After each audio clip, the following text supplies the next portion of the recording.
But looking at the NGSS and the links, because if you're familiar at all with the science standards, the NGSS has the science standards written, and then they list the literature and the math connections. So those are already there for you in each of the content standards. But looking at the gray section in the center, which is where it all ties in together, building a strong base of knowledge through content-rich texts. And the content-rich texts, the issue we were talking about in the elementary group right here is the issue is that many of your readers at the very young ages are fiction. Jane goes through the forest and sees this little critter and that critter, and you know, so it's like kind of trite. You read those and go, okay, so what? And but there are a lot of books that are award-winning trade books that can be used at the various levels, and NSTA has already gone through the process of vetting those. And we're going to talk a little bit more about that. Read, write, and speak grounded in evidence. A lot of what kids write now is opinion. And you want to say, once again, so what? Back it up. Back up everything you say. What I've learned is that in a lot of classes, they no longer...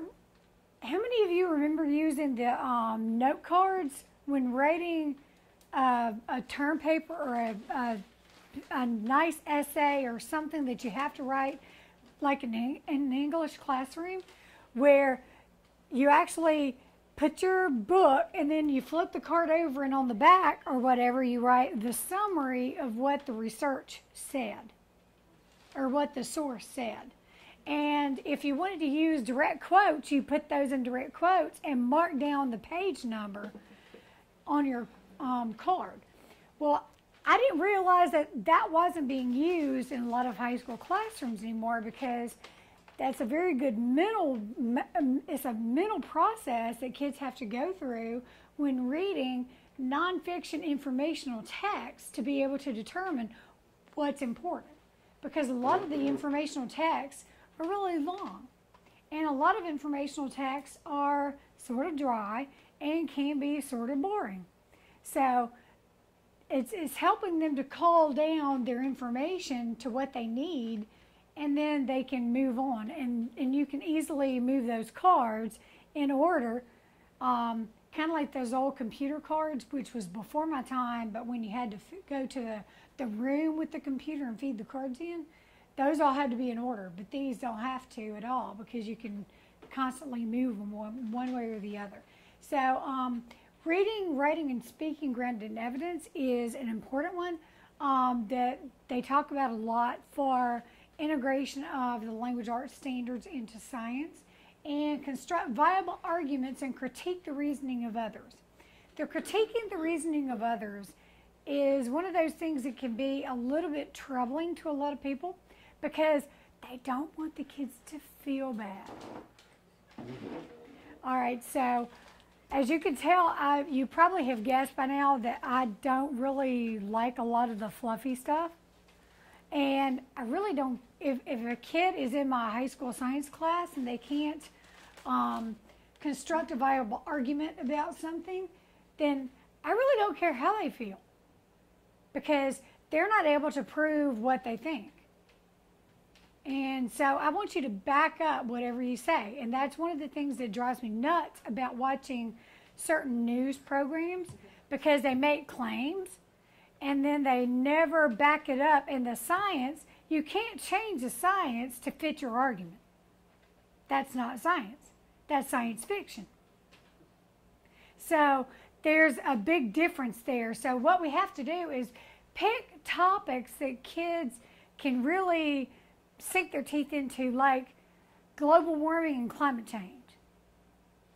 Does it exist? There's plenty on both sides. But there's one side that actually backs it up with science, and the other side does not. Because one side actually changes everything to try to fit their model. Well, that's not a real scientific model if you can change your model to fit the evidence. The evidence should fit your model if it's a good model. So finding those hot button issues that relate to your subject area is a good way to get the kids writing and constructing arguments, and then you can match the kids up. One of the things that I like to do, and it's from Project Learning Tree, is there's an activity that's,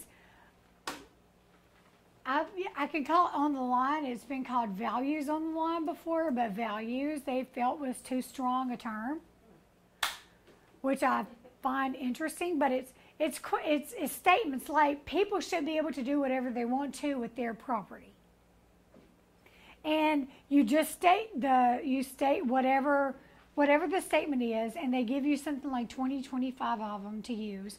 And the students, you say, all right, number 1 totally disagrees, number 10 totally agrees, and you find somewhere along the line to put yourself.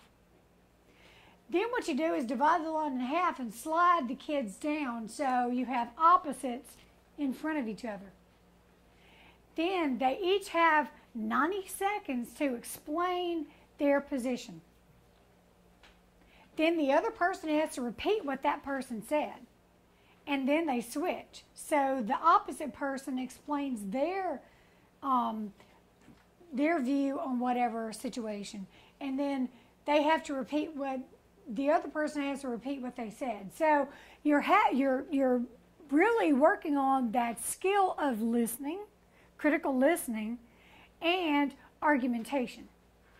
And it's in a more friendly type of way. So you could actually do an activity like that with multiple different topics. The other is engaging an argument from evidence. So what you could do is do a values on the line and then have the students to actually find evidence to back up their claim. So a little independent research never hurt anybody.